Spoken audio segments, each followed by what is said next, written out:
Let's move on now to a monster of a storm, and it's taking direct aim at Texas. Live look right now at the current conditions. Hurricane Harvey is now a Category 4 storm barreling toward the coastline. The storm isn't being taken lightly. City leaders in Rockport, just north of Corpus Christi, now warning citizens to write their social security numbers on their forearms if they refuse to leave. Millions of people bracing for Harvey, expected to be the strongest storm to make landfall in the U.S. in more than a decade. Mandatory evacuations now in place. This video from earlier today of people stockpiling supplies and getting out of town.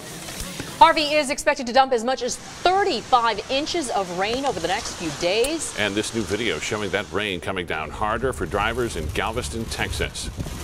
This powerful storm could be devastating to the Gulf Coast, but it could also have a big impact for us right here in the valley. Harvey could damage major oil refineries. That could mean a big spike in what we pay for gas from coast to coast. ABC 15's Aldo Vasquez joining us live from 44th Street in McDowell. And Aldo, should we head to the pump tonight to beat that jump in gas prices? Well, not just yet. We can rest easy out here in Arizona. We've probably gone up about ½ a cent overnight, and we're actually about 10 cents below the national average, sitting at about $2.26 a gallon. But we're not out of the eye of this hurricane just yet. There is one scenario that can play out where we could find ourselves in the middle of this whole mess.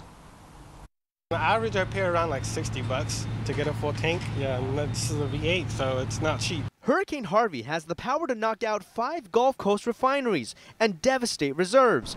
Because of that, Arizonans are bracing for a potential pinch at the pump. I can see it going up 3+, maybe 3.5. This weekend will be very telling about Harvey's impact at Valley gas stations, but Arizona can breathe a sigh of relief, at least for now.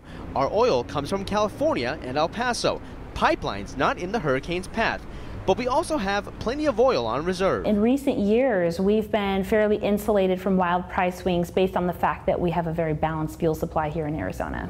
We would only see a change if oil needs to be pulled from our pipelines to offset Gulf Coast refineries that are damaged. Even then, the increase would be small. Experts say if we do see an increase in the coming weeks, it's likely not because of Harvey. We're moving into a week with that typically has stronger demand, could ultimately impact what we pay at the pump, say, a week from now. But Harvey's impact is already here.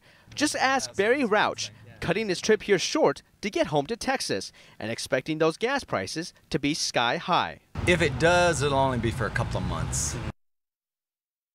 And bottom line is we're just going to have to wait and see what the damage is like to these refineries and how long they'll be out of service before we can determine what kind of impact we'll see out here at the pump. Reporting live in Phoenix, I'm Aldo Vasquez, ABC 15, Arizona.